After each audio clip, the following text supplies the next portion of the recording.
What's up everybody, Ratchet Davo here for another video. Today I'm gonna be installing a tank pad on my 2018 Suzuki SV650. My last video that I did, I apologize, I'm still trying to get the camera set up in a pretty good way. I'll make sure I have that set up pretty good for you. Yeah, that's not bad. Yeah, this is my 2018 Suzuki SV650. Last couple videos I installed some frame sliders and we made some adjustments to the headlight. So today we're gonna install a tank pad. I kind of have a light on here. I think I'm just gonna point it towards the ceiling though and give us just some overall light in the garage so that we can see what we're doing here. That is extremely bright, so we're gonna do that number. That'll be fine. It should give us some overall light so that we can kind of see what we're doing here. This is an easy install. It really is. I can't express how easy it is. The biggest thing is that you want to line up the tank pad so that it's straight and that you're not going to get annoyed by it being crooked, because that's something that frustrates me. First thing that I want to do is just clean off the tank. Get any dirt and grime off of it. So I have a shop towel here. Not going to hurt the paint. I have some quick detailer. That's going to hurt the paint on my car. Quick detailer, wipe it down. I know that the area is right here that I'm going to be working with, so that's mainly the area I'm concerned about. After that, just dry it off. Make sure you don't have anything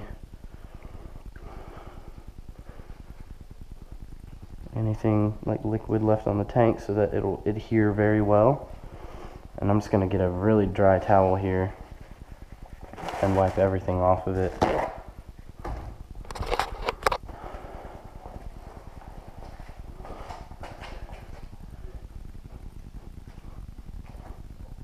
That way there's no chance of anything, and that's pretty good there.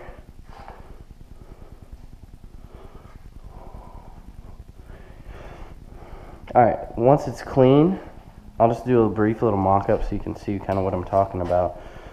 This carbon fiber tank pad I bought from Revzilla, made by, looks like One Design.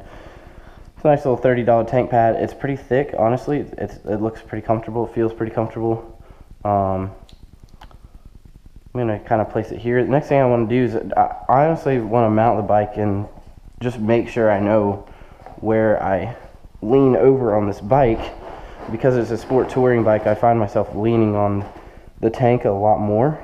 So if you just lean over and see what position I would be in, I'm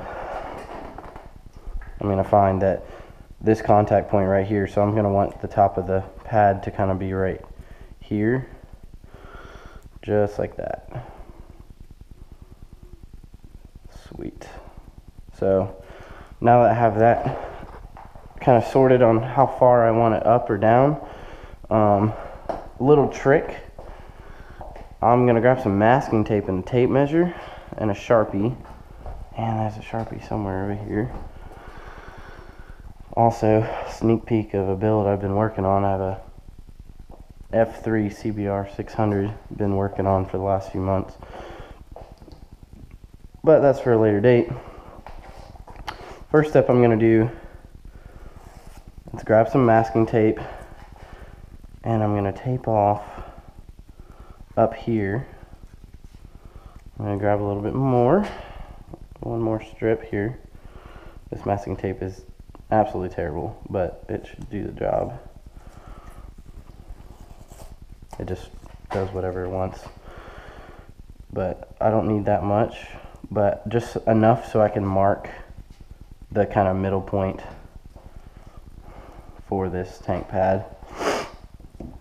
And the whole purpose of that is when you make a mark, I'm going to measure. I'm using the gas cap here in this area as the center point for the tank, so it's either going to be center or relatively close to center, and we already kind of found where we want the tank pad to be. So now I can make a line through here and what's center, I can kind of line it up to where I want it to be. So I'm actually going to put a little bit more masking tape down.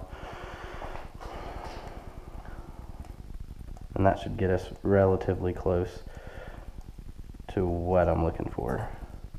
And you'll kind of see, God, this masking tape is terrible. You'll kind of see what I'm talking about here in a second. It's not going to be per se an exact science, but I feel like to the human eye it's going to look very centered, and it's not going to like look awkward and off. And that's the biggest thing that I was concerned about, is I was like, I don't want it to look crooked, because it's going to really piss me off if I see that I messed that up and I'm going to have to redo or restart. So that's almost perfect.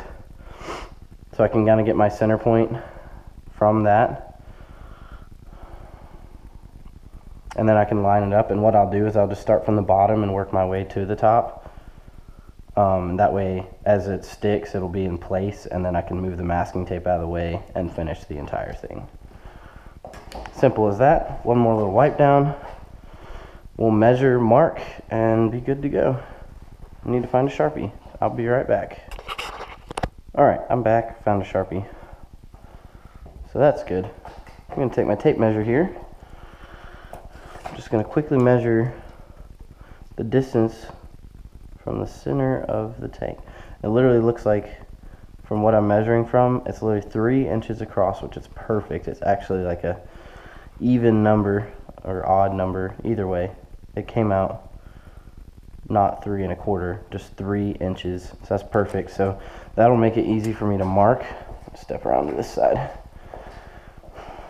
That'll make it very easy to mark, because I can just line this up here. I got my 3-inch mark, so I can have some sort of a steady hand. And that's my 1.5 inch mark right there.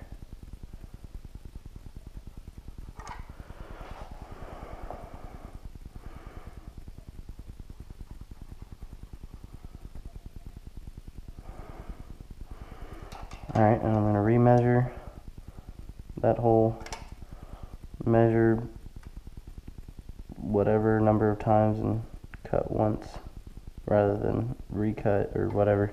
So that's going to be good enough. So I'm just going to grab a straight edge of some sort. Doesn't have to be anything specific, just something that will help me out.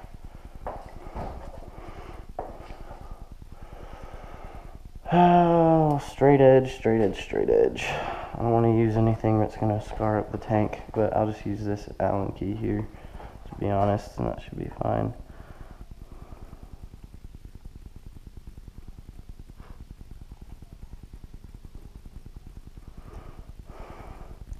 So I kind of have an idea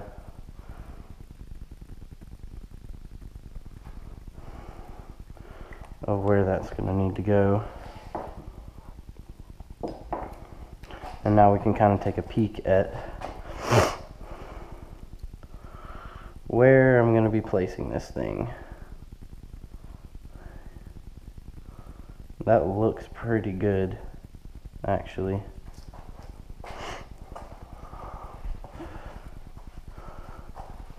So, I don't know if you can see that really well, but it's pretty good.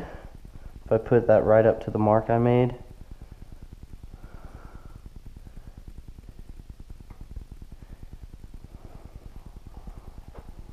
I wonder if I can almost do this number just to visually see what we're looking at. That looks pretty good right there.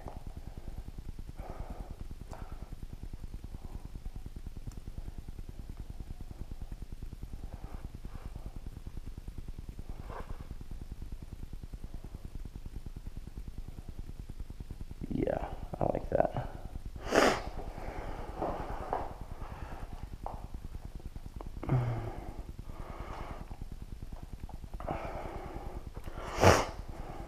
So now, just one little bit at a time, I'm going to peel this back. I'm just going to do the first little piece here and kind of work my way up, because once this first little piece is set, I can kind of take everything off because it's going to be in place.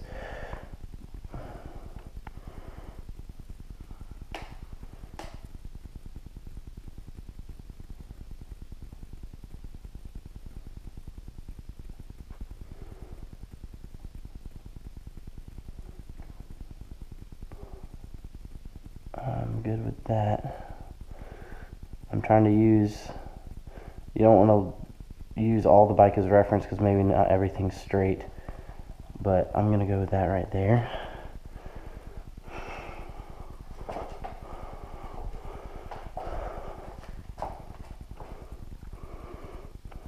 And that's pretty damn good. That's almost perfect. I would say that's probably pretty good. So I'm going to go ahead and keep moving up here.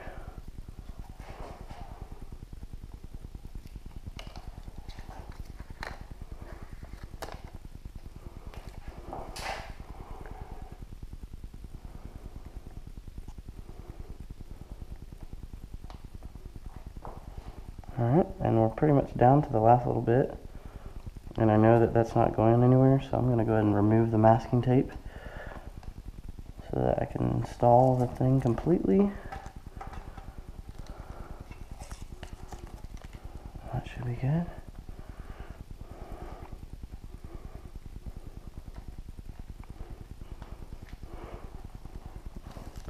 Alright, so that is pretty much it. It's not a perfect, you know, probably not within whatever, but you want to make sure you get all the edges down because it's not a perfectly, you know, you're gonna have to make it fit a little bit, so you're just gonna have to push down probably on some of the edges for a little bit just to make sure that all the adhesive pieces hit the tank completely.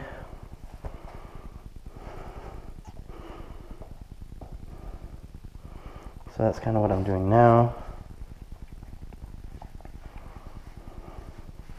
Overall, and I'm going to keep messing with this just to make sure that it seats properly and it's not going to come off at any point. That's pretty much how easy it is. I don't know if you can see. I'm going to pop the camera off, but it looks perfectly centered right now. It looks perfectly centered all the way down. Boom. And it's just going to be more comfortable. A lot of people do this just for looks. I'm definitely doing it just for comfort because it's a sport touring bike and I find myself just leaning over the tank a little bit more so that I can just do some aggressive driving. So yeah, that's it. That's a tank pad install. It's as easy as that, y'all. I highly recommend it if you're doing performance driving especially. And thank you for watching. See you in the next one.